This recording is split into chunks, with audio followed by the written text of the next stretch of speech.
Narito ang malalaki at makabuluhang balita ngayong araw. Hataw Balita ngayon. Tumangging makinig sa talumpati ni Pangulong Ferdinand Marcos Jr. ang ilang Australian senators sa gitna ng speech ni PBBM. Agaw pansin na itinaas ni Australian Senator Janet Rice ang karatula kung saan nakasulat ang katagang Stop Human Rights Abuses. Naniniwala si Senator Rice na tama lamang ang kanyang ginawa at iginit na handa niyang ipaglaban ang sinumang naabuso ang karapatang pantao, mapa-Australian o anumang lahi. Tumanggiring makinig ng speech ni Pangulong Marcos ang iba pang Australian senators, kabilang na sila Jordan Steele, John Barbara Pocock at David Shoebridge. Mas pinili na lamang ng mga ito na sumama sa protesta ng ilang Pinoy sa labas ng Parliament Office. Hataw Balita ngayon. Niyanig ng magkasunod na magnitude 5.3 at 5.4 na lindol ang bayan ng Caguay, Surigao del Sur nitong Huwebes, February 29. Unang naitala ang magnitude 5.3 na lindol dakong alas 8 Gs ng umaga. Sinundan naman ito ng magnitude 5.4 na lindol bandang 8:23 AM. Tectonic ang pinagmulan ng lindol. Naramdaman din ang lindol sa mga karatig na bayan ng Hinatuan at Bislig. Nasundan pa ito ng mahigit 10 mga pagyanig na nasa 2.1 hanggang 4.3 magnitude na lakas. Wala namang naitalang pinsala o nasaktan sa ngayon dahil sa nangyaring mga lindol. Hataw Balita ngayon. Palaisipan ngayon sa Manila International Airport Authority o MIAA kung saan nanggaling ang mga surot o bed bugs na inireklamo ng ilang pasahero sa NAIA Terminal 2 at 3 kamakailan. Ayon kay MIAA General Manager Eric Jose Ines, katakataka kung saan nanggaling ang nasabing mga peste, gayong gawa naman sa stainless steel ang mga naturang upuan kung saan nakita ang mga surot. Hinala naman ng Pest Control Services ng NAIA, posibleng hindi ito galing o hindi galing dito sa Pilipinas ang nakitang bed bugs dahil mas malaki ito kumpara sa nakikita sa bansa. Hataw Balita ngayon. Pinag-aaralan na ng Land Transportation Office o LTO na obligahing irehistro ang light e-vehicles gaya ng e-bike at e-trike sa bansa. Bukod sa rehistro, sinabi rin ng LTO na kinakailangan din na may driver's license na ang magmamaneho nito upang matiyak na may sapat na kaalaman ng driver pagdating sa traffic rules. Pinag-aaralan nila na ipatupad ang patakaran sa lahat ng mga kalsada na maintained ng national at local government at hindi lamang sa mga national roads. Sa ngayon, wala pang timeline kung kailan may patutupad ng LTO ang requirement na kumuha ng rehistro at driver's license sa mga e-trike at e-bike pero dapat nilang magawa na ito sa lalong madaling panahon. Hataw Balita ngayon. Humingi ng paumanhin sa Supreme Court ang dating tagapagsalita ng National Task Force to End Local Communist Armed Conflict o NTF-LCAC na si Lorraine Badoy. Kasunod ito na inilabas na guilty verdict sa kanya ng kataas-taasang hukuman sa salang indirect contempt dahil sa pahayag nito laban kay Judge Marlo Magdoza Malagar ng Manila City Regional Trial Court Branch 19 na kaibigan umano ito ng mga terorista. Gayunpaman, naninindigan si Badoy na hindi niya pinagbantaan ng huwes o ang sinuman at walang umanong makapagpapatahimik sa kanya, lalo na sa laban kontra CPP, NPA, NDF. Hataw Balita ngayon. Nabulabog ang mga residente sa Barangay Fortune sa Marikina City nang makarinig ng sunod-sunod na mga pagsabog sa pagsiklab ng sunog sa isang pagawaan ng bala at baril kahapon, February 29. Agad na rumispende ang mga bumbero sa nasusunog na compound sa loob ng Arms Corps Global Defense Incorporated kung saan na ideklara itong far out dakong alas 5:20 ng hapon. May naiulat ding mga nagkaroon ng minor burn at minor wound na mabilis namang nabigyan ng atensyong medikal ng mga otoridad. Hataw Balita ngayon. Sisikapin umano ni Senator Amy Marcos na mahanapan pa ng pondo ang kapipirma lamang na Expanded Centenarians Act para mabigyan ng cash gift ang mga lolo't lola edad 80, 85, 90 at 95 anyos ngayong taon. Nasa 2.45 billion pesos na lamang anya ang kailangan na pondo para rito dahil mayroon ng 187 million pesos na nakalagak para sa mga centenarian sa ilalim ng 2024 budget. Una nang tiniyak ng mga mambabatas na lalagakan ng pondo sa ilalim ng pambansang pondo sa susunod na taon. Pinagdadasal ko. Kasi right now, it's just been passed and alam naman natin tapos na yung budget. Sarado na yung budget, kumbaga. Yun nga lang, kung maswertehan natin na may savings o may pagkukunang iba, sana ito na ang bigyan ng prioridad. Mas makulit ako. So talagang hahanapan ko hanggat kaya. Meron may 187 million na para sa centenarians. Dagdagan pa ng konti para hindi bitin. Hataw Balita ngayon. Diniskwalipika sa 2024 Republican primary ballot ng isang judge sa Illinois, USA, si dating United States President Donald Trump. Bunsod ito ng umano'y pagkakasangkot nito sa nangyaring pag-atake sa US Capitol Building sa Washington, D.C. noong January 2021. Sa desisyong inilabas ni Cook County Circuit Judge Tracy Porter, tinatigan nito ang mga botante ng Illinois na naghain ng reklamong nilabag ni Trump ang anti-insurrection law clause ng US Constitution. Ban ngayon ang dating Pangulo na maisama sa Illinois primary na gaganapin sa March 19 at maging sa general election sa November 5. Hataw Balita ngayon. Kinundina ni United Nations Secretary General Antonio Guterres ang nangyaring aid delivery incident sa Northern Gaza kung saan lampas 100 tao ang iniulat na nasawi o nasugatan.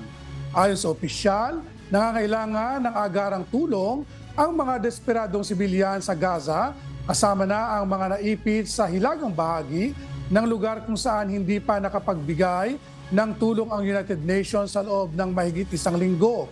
Patuloy naman ang kanyang panawagan para sa agarang tigil putukan para sa makataong layunin at ang walang kondisyong pagpapalaya sa lahat ng mga bihag. Hataw Balita ngayon. Yes, good morning James at Amiel. Meron lang akong gustong itanong sa inyo kung yung bang surot dyan sa inyong lugar malalaki. James. Dito, yung balita ni Amelia, no? Dito malalaki rin yung surot. Kaya nagkaroon kasi ng outbreak dito several years ago. Natandaan ko dito mismo sa lugar namin sa Maryland. Pero nanggaling niya kasi sa New York. Yung mga surot na nakikita namin dito, kumpara dun sa mga surot sa Pilipinas ay malalaki rin. Kumbaga, American size din yung mga surot, amigo. Ganun. Ewan ko kila Amiel kung gaano kalaki yung mga surot nila dyan. Oo, amigo, James, hindi pa nakakita ng surot dito pero may mga inireklamo yung ating mga kababayan, partikular doon sa mga dormitory kung saan, usually ito kasi sa mga lumang mga bahay, sa mga accommodation. Pero agad naman itong ginagawa ng paraan ng mga may-ari o mga landlord para matanggal yung mga peste na surat. Pero di pa talaga nakakita dito. Kaya siguro doon kay na James talagang malaki, mga American size nga sabi niya. Posible ito kasi galing sa ibang bansa. Yung surot na nakita sa NAIA. O kaya medyo napukaw din yung pansin ko doon. Naisip ko yung Taiwan sa lugar nyo, Amiel. Di ba nandyan galing yung malalaking bawang? Yung sa Taiwan, yung malalaking bawang. Kaya nakalo yung mga native na bawang natin Oo, ang lalaki dyan Pero ano ba yung reaksyon nyo doon sa nangyaring speech ni Pangulong Marcos dyan sa Australia at merong ilang senador na nagpahayag ng kanilang pagtutol at ayaw makinig sa speech ng ating Pangulo, James at Amiel? Para sa akin naman, amigo, hindi naman parang tama, personally speaking, na hindi siya pakinggan. Parang bakit? Whether or not for ka or against ka sa gobyerno, you still need to respect, di ba, yung presidente natin yan. Dito sa Amerika, kahit na yung magkatunggaling partido, yung Republicans and Democrats, ay nasa Kamara at nag-i-speech yung Pangulo, for example, ay pinapakinggan naman talaga eh. Dahil whether or not gusto nila yung napapakinggan nila, they will either praise the President or critic the President for that matter. Pero kung totally hindi mo papakinggan, how can you also critic, di ba? Parang ganun lang naman yan. Ewan ko kay Amiel kung anong masasabi niya dyan. Oo, syempre sa ating mga Pilipino talaga mahalaga yung kumbaga respeto, Kaya lang, syempre nasa ibang bansa talagang ating pangulo pero naman silang karapatan na kung ano yung kanilang gawin. Kaya lang talagang gaya nang nasabi ni James, mas maganda. Meron naman kasing paraan ng pagtutol na hindi naman lalabas na kumbaga mawawala ng respeto, amigo and James. Oo, yun nga yung tamang salita. Respeto dahil bisita ang ating Pangulo sa kanilang bansa.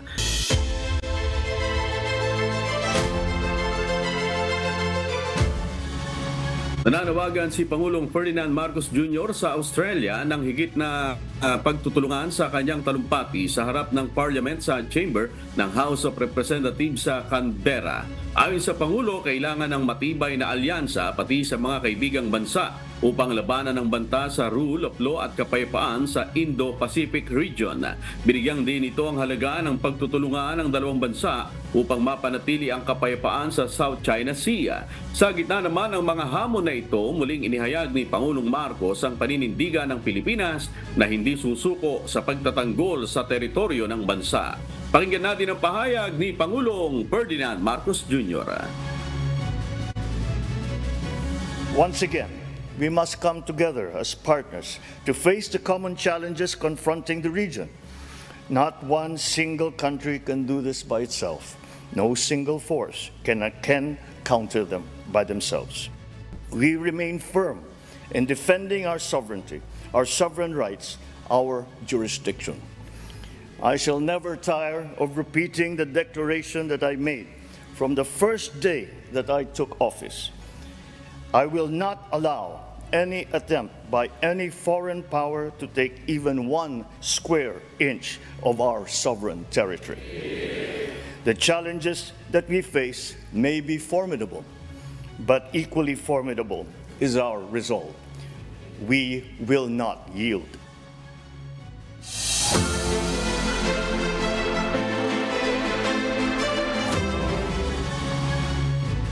Sumabak sa isang emergency exercise ang ilang grupo ng rescue volunteers sa Tacloban City kasama ang ilang concerned government agencies sa pangunguna ng Civil Aviation Authority of the Philippines o CAAP upang maipakita ang kahandaan sa pagresponde nito sakaling magkaroon ng mga emergency sa airport.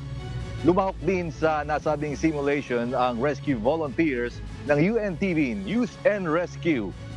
Si Cyrix Remanez, humahataw! Hataw Balita ngayon!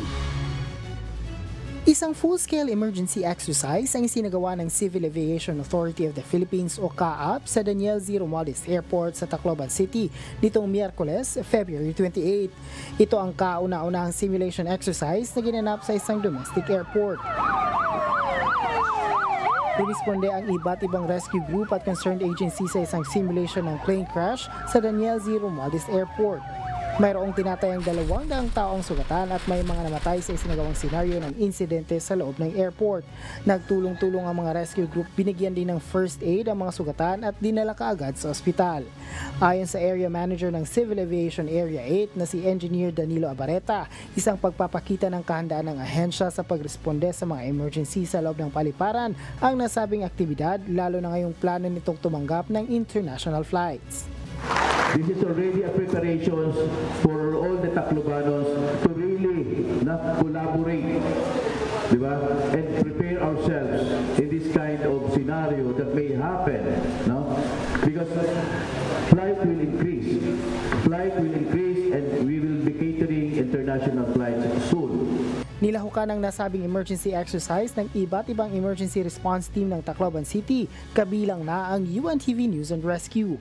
Bagamat nanggaling sa iba't ibang grupo, hindi ito naging hadlang sa mga rescuer na maipakita ang kanilang pagbabayanihan at pagtutulungan sa kapakanan at kaligtasan ng mga naging pasyente. I would like to commend all the responders have their own complete ang kanilang mga first aid set.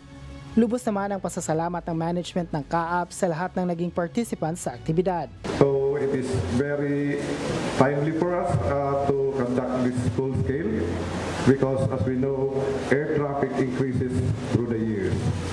With this simulation exercise, we can show the region, the Tacloban Airport is ready for any eventuality.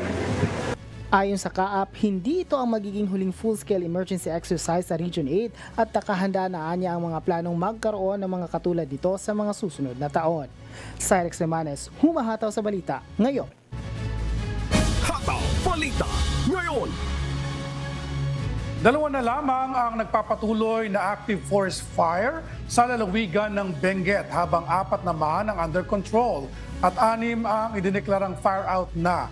Sa Sitio Binunganan sa Sitio Lusod sa Tinongdan, Itogon, matatagpuan ang 2 magkahiwalay na active forest fire. Aminado naman ng Itogon Local Government Unit na hamon ang kanilang pag-apula sa sunog. Kulang din ang mga volunteer firefighter na katuwang sana ng mga BFP at MDRRMC. Sinimulan na rin nila ang information education and communication campaign sa mga barangay sa Itogon. Prioridad ang Tinongdan at Dalupirip na karaniwang pinangyayarihan ng forest fires. Hataw Balita ngayon. Formal nang ipinagkaloob kahapon ng Department of Agriculture ang nasa 78.1 million pesos na halaga ng makabagong makinaryang pangsaka na laan para sa lalawigan ng Cotabato. Ayon sa kagawaran, 31 irrigator associations at cooperative mula sa lalawigan ang makatatanggap nito. Sa kabuuan, nasa 75 makinarya ang naipagkaloob sa probinsya, kabilang ang 8 combine harvester, 9 na 4-wheel drive tractor, rice transplanter, floating trailer, hand tractor, recirculating dryer at rice mill. Ang nasabing programa ay sa ilalim ng Rice Competitiveness Enhancement Fund ng DA. Layo nito na mapataas ang kalidad ng produkto at kita ng mga magsasaka sa lalawigan, lalo na ang mabawasan ang gastusin ng mga ito sa kanilang pagsasaka. Hataw Balita ngayon.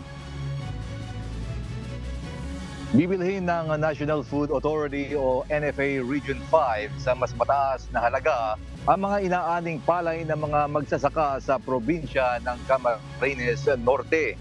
Si Jerry Galicia, humahataw! Hataw Balita ngayon. Lumagda na sa kasunduan o Memorandum of Agreement ang Camarines Norte Provincial Government at ang National Food Authority Region 5 sa ilalim ng Palay Marketing Assistance Program for Legislators and Local Government Units o PALGU. Sinabi ni NFA 5 Information Officer Jahara Shaira Favilando na sa ilalim ng PALGU program, pwede magdagdag ang provincial government ng 5 piso kada kilo ng inaaning palay. Sa pamamagitan ng kasunduan, may bebenta na ng mga magsasaka sa halagang 28 pesos kada kilo ang kanilang inaaning palay sa NFA. Dagdag pa ni Information Officer Pavilando ng karagdagang halaga sa presyo ng palay ay pwedeng i-download ng provincial government mula sa appropriated funds upang mahikayat ang mas maraming magsasaka na ibenta sa NFA ang kanilang aning palay. Bukod sa Camarines Norte, nagpatupad na rin ang iba pang lokal na pamahalaan sa Bicol ng PALGU program para sa kanilang nakalaang dagdag na halaga sa buying price ng palay gaya sa Albay na 3 piso kada kilo, sa Malinaw Albay na 2.50 per kilo, 3 pesos per kilo sa Pilar Sorsogon at piso kada kilo naman sa Barcelona Sorsogon. Batay sa tala ng NFA, nasa 13,334 bags na may 50 kilo kada sako ang naibenta sa ahensya ng mga magsasaka sa Camarines Norte noong nakaraang taong 2023. Jerry Galicia, humahataw sa balita ngayon.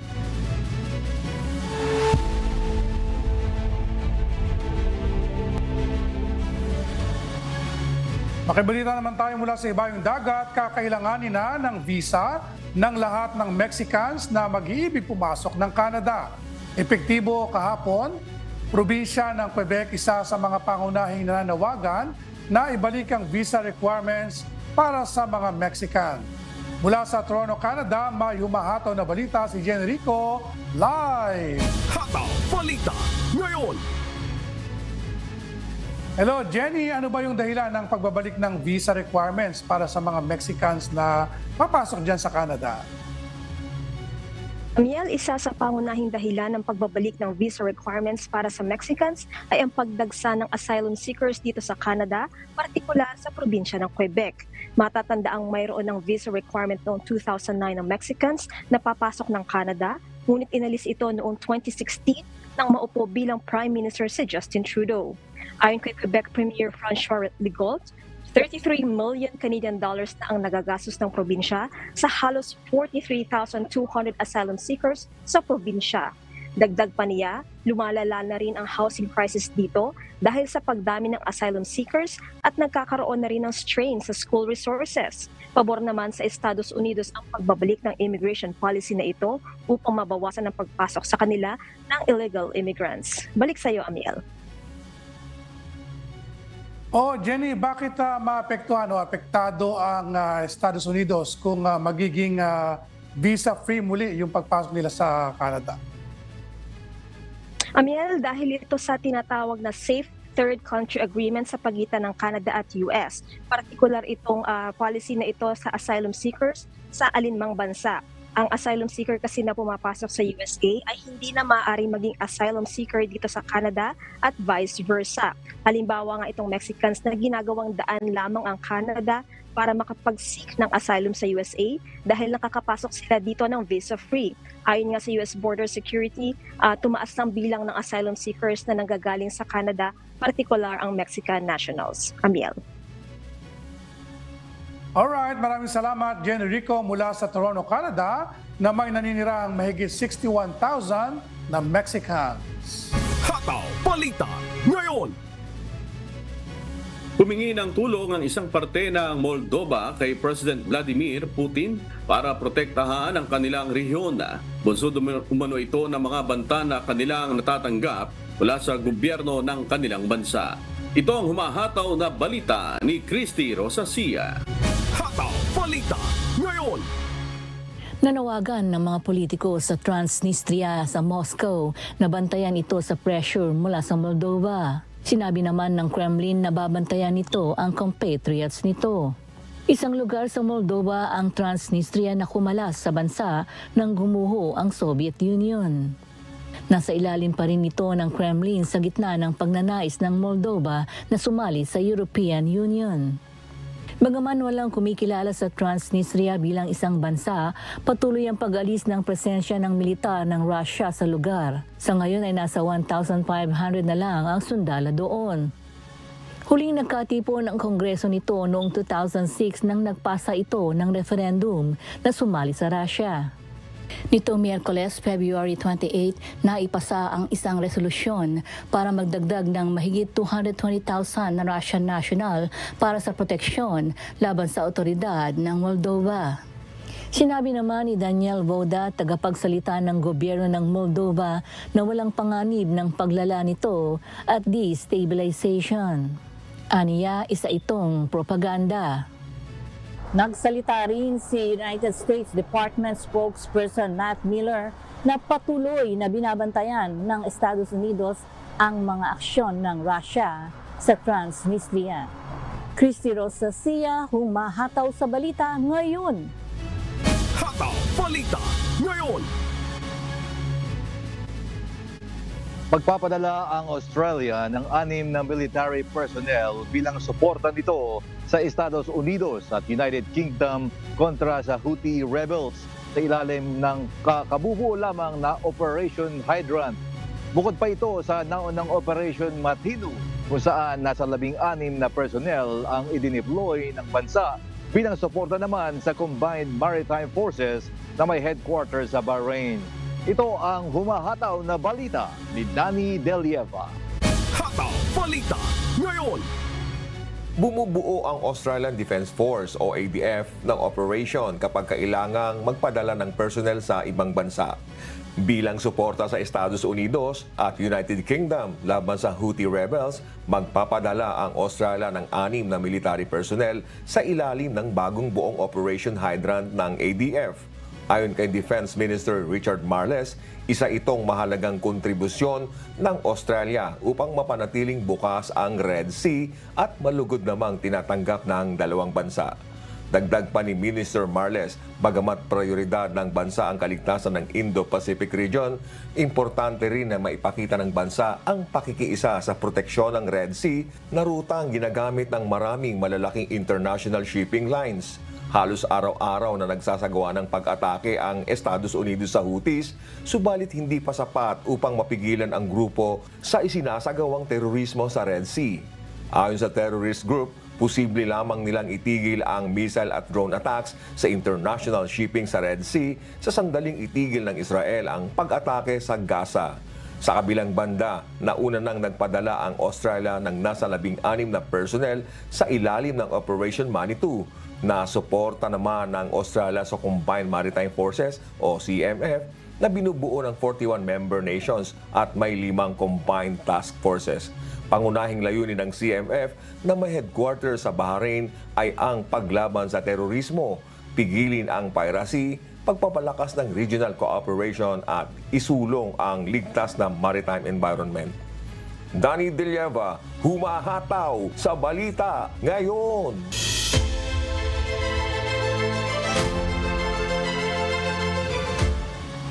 Dinigyang diin kahapon ng iba't ibang labor groups ang isinusulong nilang aumento sa arawang sahod na ayon sa kanila ay karapatan ng mga manggagawang Pilipino.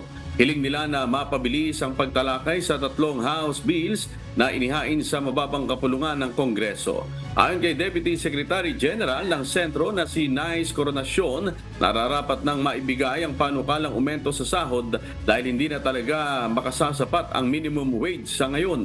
Dagdag naman ni Jerome Adonis na General Secretary ng Kilusang Mayo 1 para makasabay ang mga manggagawa sa pagtaas ng mga bilihin at gastusin ang layunin ng ipinaglalabang wage hike. Kung sakaling maapurbahan ito, kinakailangan lang din nila na matiyak na magtatrabaho ang Department of Trade and Industry o DTI para masiguro na hindi ikakarga ang wage increase sa presyo ng mga bilihin sa merkado. Ang pagdagdag ng 150 hanggang 750 sa current na mga minimum wages ngayon ay hindi mo pa masasabi na talagang living wage. Ang mahalaga ngayon, deserve ng bawat manggagawang Pilipino ang dagdag sahod. Hindi po totoo na walang tulong ito sa ekonomiya. May translation po ito sa buong ekonomiya. Ibig sabihin, kapag may pera ang mga manggagawa, dagdag na purchasing power, ay bibili niya po yung mga kinakailangan.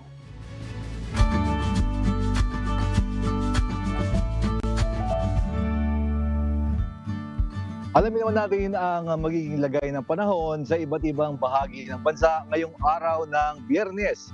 Panoorin natin ang update mula sa Philippine Weather Bureau, Pag-asa. For today naman po, 2 weather systems ang nakaka-apekto pa rin sa ating bansa. Una na dyan ay ang mahinang northeast monsoon or amihan na siya nagdadala ng bahagyang paglamig pa rin po ng temperatura dito sa may Northern Luzon, habang mainit at maalinsangan na panahon naman dito sa may rest of Luzon, Visayas and Mindanao dahil pa rin sa easterlies o yung hangin galing sa Pacific Ocean. Based naman sa ating latest satellite animation, meron tayong mga cloud clusters or kumpul ng ulap dito sa may southern portion ng ating bansa, subalit wala sa mga ito ay nakikita natin na magiging bagyo. Ngayong araw po, unti-unting umaakyat pa rin po yung mga pag-alon dito sa may extreme northern Luzon hanggang 3.4 meters dahil po yan sa unti-unting lumalakas po na amihan doon lamang sa may northern Luzon. Habang medyo maalon pa rin po dito sa may Pacific Ocean at banayad hanggang katamtaman ng taas sa mga pag-alon dito sa may West Philippine Sea, Visayas, Sulusi at Morog Gulf. Sunrise po natin ay 6:13 a.m. at sunset ay 6:04 ng gabi.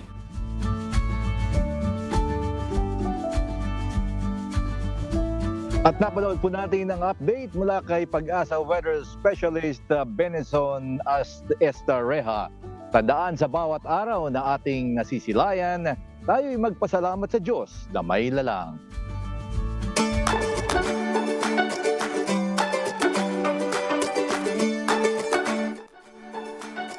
Patok na patok ngayon ng isang kilalang pasyalan at kainan sa art capital of the Philippines, ang Honor Rizal. Kinagigiliwan ng mga dumarayong turista ang Santorini's-inspired look na ito. Si Jolitz Matangat may patikim.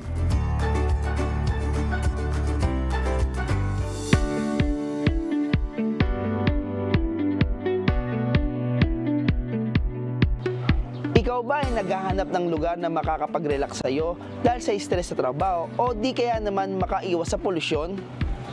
Alam nyo ba dito sa kilalang art capital of the Philippines ay dinadayo ang Santorini-inspired na talaga naman makakapagpa-good vibes dahil sa ambience ng lugar? Tara, samahan nyo kami para sa Patikim Probinsya! Pagpasok mo pa lang sa Olympus Venue and Cafe, bubungad na agad sa iyo ang whitewash na pader at mga asol na pinto nito. Talaga naman nakaka-good vibes dahil sa maliwalas na itsura ng lugar na swak na swak i-post sa social media, at hindi lang yon, malamig na simoy ng hangin pa ang malalanghap mo pagsapit ng hapon. Dati, mahilig lamang kumain ang pamilya ni Ramon Abrera Jr. hanggang sa dumating ang pandemic ay nagkasundo sila na bumuo ng kanilang family business. Parang lumakas yung coffee shop sa Pilipinas nung pandemic. Ewan ko, biglang dumami sila. So, napag-decidean na rin namin na magtayo ng coffee shop, and then since nga wala pang nagtatayo ng parang Santorini vibes sa atin. So, ayun, kaya kinuha siya. Kaya po Santorini vibes yung pinili namin kasi yung mga kapatid ko rin po may hilig sa Greek mythologies. So, ayun po, naisipan rin nila na gawing parang Greek vibes or Santorini vibes yung restaurant na napag-decidean namin. Binabalik-balikan ng mga customer dito ang mga masasarap nilang pagkain na abot kaya ang halaga. Mayroon ding malawak na swimming pool, at kung ikaw naman naghahanap ng romantic place para sa iyong loved one, patok din ang kanilang Olympus Alfresco. Talaga namang satisfied ang kanilang mga customer, kabilang na ang kanilang first-time customer na si Jelyn Salvador. Actually, first time ko po dito sa Olympus Cafe. Sinabi lang ng pinsan ko na pupunta daw kami dito. So far naman, nung nakita ko, parang Santorini po talaga yung view. Yung ambience po maganda, pati yung food po. Sobra. Pero satisfied naman po lahat. Kaya ano pa ang hinihintay ninyo? Dayuhin na ang Olympus Venue and Cafe. Pwede ka nilang i-accommodate para sa anumang okasyon. Makapag-ugnayan lamang sa kanilang Facebook page. Jolitz Matangat, humahataw sa balita ngayon.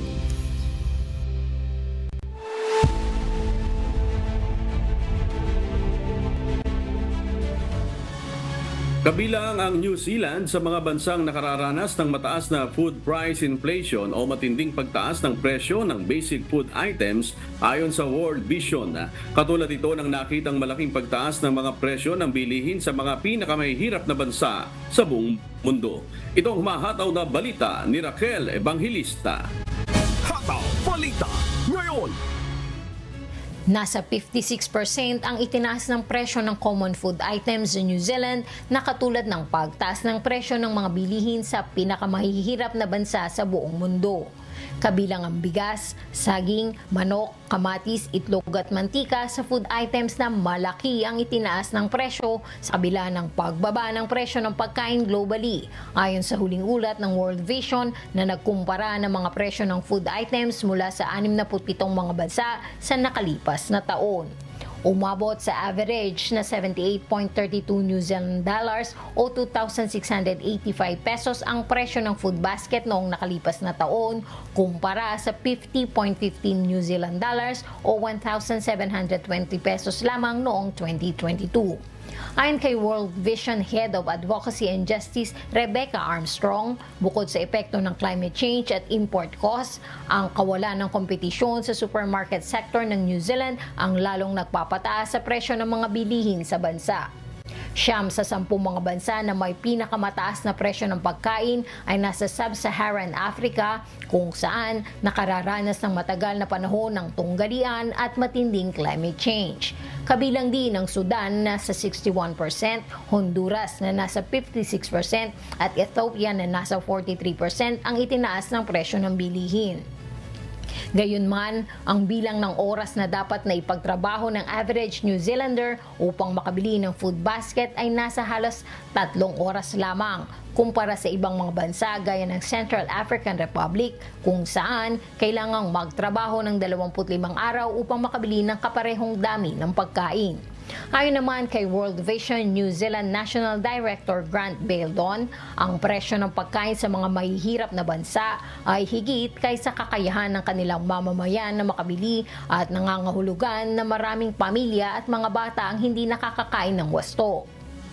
Dagdag pa ng World Vision, kailangan magkaisa ang mga bansa sa pagkakaroon ng isang comprehensive food strategy na hindi maapektuhan ng lumalalang climate change upang makapanatili ang mga pangunahing industriya at maliliit na business. Raquel Evangelista, humahataw sa Balita Ngayon. Hataw Balita Ngayon. Naghahanda na ang Sierra Nevada sa Estados Unidos para sa paparating na blizzard na maaaring magbagsak ng 10 talampakang niebe na may lakas ng hanging umaabot sa 100 miles per hour. Mula sa Texas, USA, may humahataw na balita si Abby Valdez live! Hataw Balita Ngayon! Abby, ano bang klaseng winter storm ito na inaasahan na dito sa United States? James, inaasahan sa Sierra Nevada sa Estados Unidos ang isang napakalaking winter storm na nakatakdang magbaba na 5 hanggang 10 talampakan ng niebe na may kasamang hangin na hihigit sa 60 miles per hour at maaaring umabot sa 125 miles per hour na wind gusts sa ridge tops. Itinaas sa National Weather Service ang blizzard warnings sa karamihan ng Sierra Nevada, kabilang ang Northeast Foothills, Mother Lode at Western Plumas at Lassen County, at nasasaklaw ang mga ski resort gaya ng Mammoth Mountain at Palacides, Tahoe. Nagbabala rin ng mapanganib na kombinasyon ang malakas na hangin at mataas na niebe na maaaring makapinsala sa mga puno, magdulot na matagal na pagkawala ng kuryente, pagsasara ng kalsada, pagkaantala at pagkansila ng air travel at panganib para sa avalanche dahil sa whiteout conditions. Batay sa taya ng Weather Service ng Sacramento, aabot sa 5 hanggang mahigit 10 talampakan ng niebe para sa mga taas na mahigit 5,000 feet ang inaasahan, habang ang Central Sierra Snow Lab ay may forecast na makakakita ng 7 hanggang 9 na talampakan ng niebe hanggang Linggo. Balik sa iyo, James. Yon, winter storm pa rin kahit malapit ng Marso na nga pala di sa Pilipinas. Abby, ano ba ang kaibahan ng bagyong ito mula sa atmospheric river na tumatama naman sa rehiyon? James, in compared sa atmospheric rivers, mas tamed ito sa moisture standpoint sa California at magiging persistent ang daloy ng moisture na umiikot papuntang silangan sa palibot ng lugar na may low pressure at high altitude. James?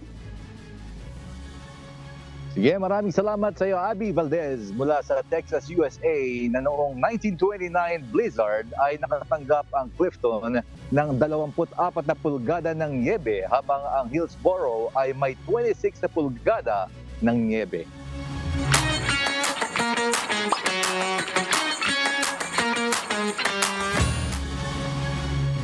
Inaanyayahan ng mga kababayan nating mga kababaihan sa Vancouver, Canada sa isang panel discussion na gaganapin sa March 8.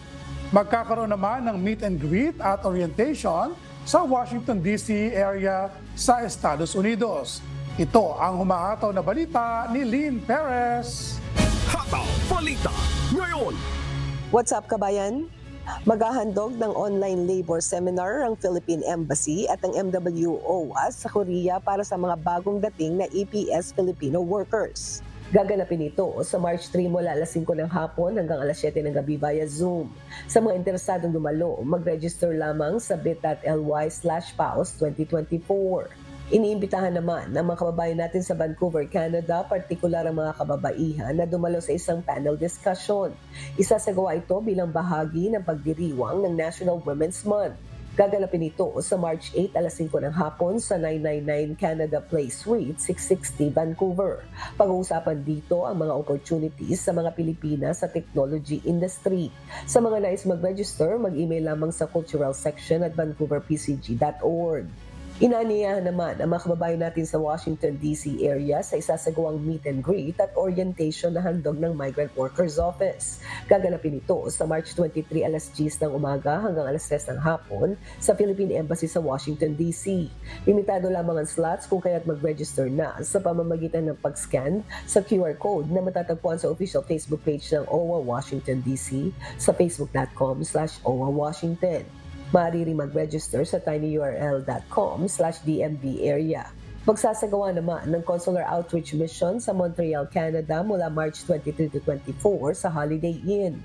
Ilan sa mga serbisyong ipagkakaloob ay ang passport services, legalization of documents, report of birth, marriage and death at overseas voting registration. Lynn Perez, sumahataw sa Balita Ngayon.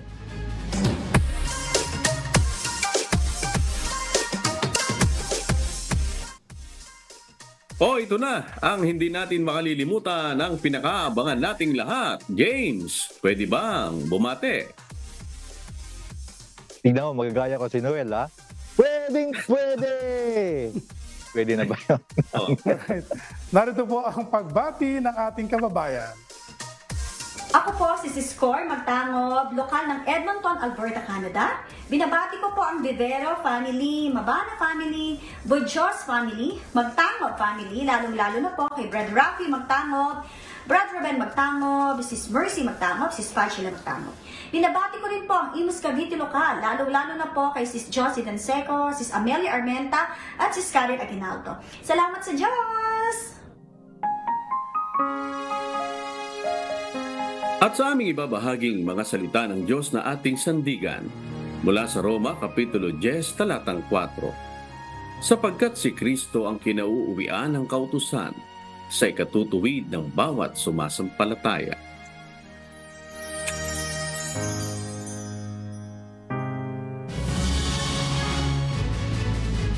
At yan po ang mga humahataw na balita ngayong umaga ng Biyernes, unang araw sa buwan ng Marso 2024. Sa ngalan po ng lahat ng bumubuo ng UNTV News and Rescue, UNTV Radyo Libertad 1350 at ng ating mga correspondent mula Luzon, Visayas at Mindanao. Mula po rito sa Pilipinas, ako po inyong amigo Shervin Kulubong. At yan din po ang mga humahataw na balita mula sa iba't ibang panig ng mundo ngayong Friday morning, March 1, 2024. Mula naman dito sa Maryland, USA, ako si James Buantuyan. Happy weekend po. Ako naman si Amiel Pascual mula rito sa Zhubei City, Taiwan at dito sa UNTV at UNTV Radyo La Verdad 1350. Diyos ang aming sandigan, serbisyo publiko ang aming pinahalagahan. Susunod na ang Good Morning Kuya. Salamat po sa Diyos at magandang umaga. Zaijian!